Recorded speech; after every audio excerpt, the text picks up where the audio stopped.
Today I'm discovering what makes southern Louisiana's swamp society tick. I'm back on the swampland and Eric's promised me a tour and also the chance to meet some of the locals.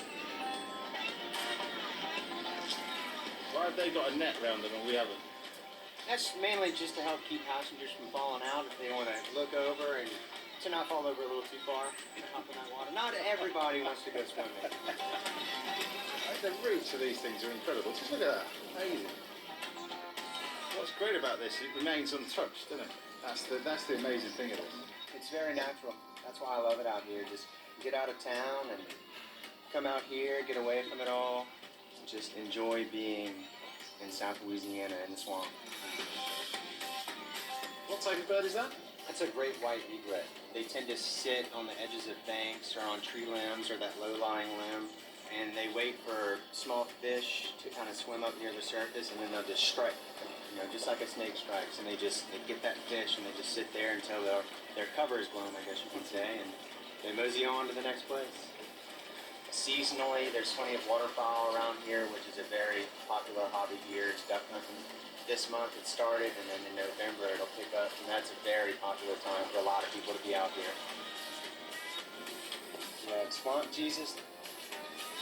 Swamp Jesus, huh? Needs a lick of paint. What about the alligators here? Because they used to be extinct. Now there's millions of them. There's millions of them now, and 10, 12 feet are always fun to see. I like to say it's up to the alligators if they want to come out and play. But so would you go swimming in here? In this specific spot, probably not, no. I knew there was a place you wouldn't go swimming. If there's some alligators around, I wouldn't go ahead and jump in right away, but... What, you'd wait? Or... I just wait for him to swim off, and we'll go and jump in there.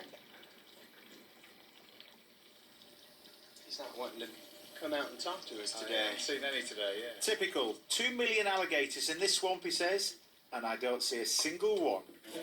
So in the absence of making new friends, I get back to my pontoon for my final cook of the day.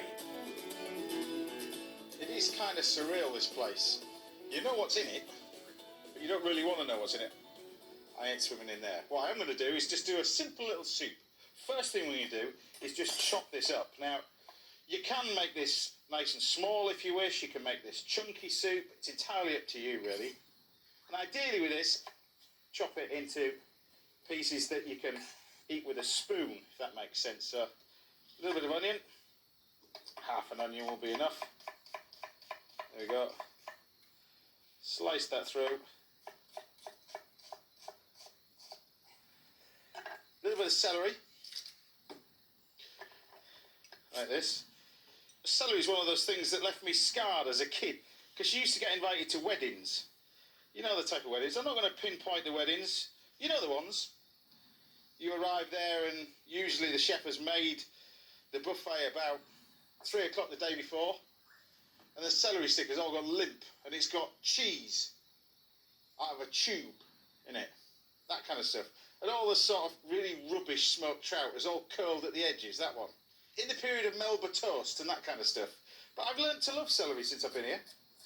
So we're just going to take our celery, chop it up, get yourself a pan on the heat, and I'm going to use some butter. I actually like butter in my roux. That to me is the classic way. Got to be done the classic. You must use butter. But over here, to brown off the flour, they would use oil. So we're going to start that off, sweat that down.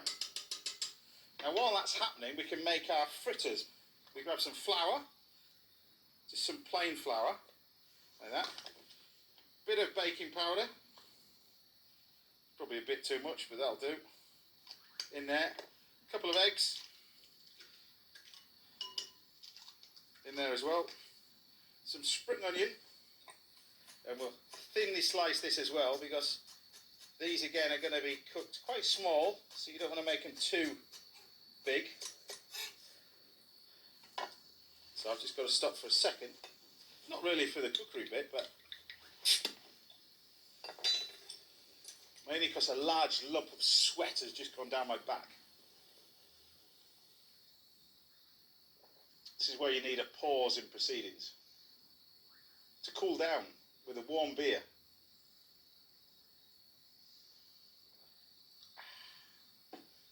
Meanwhile, we can turn our attention back to our fritters.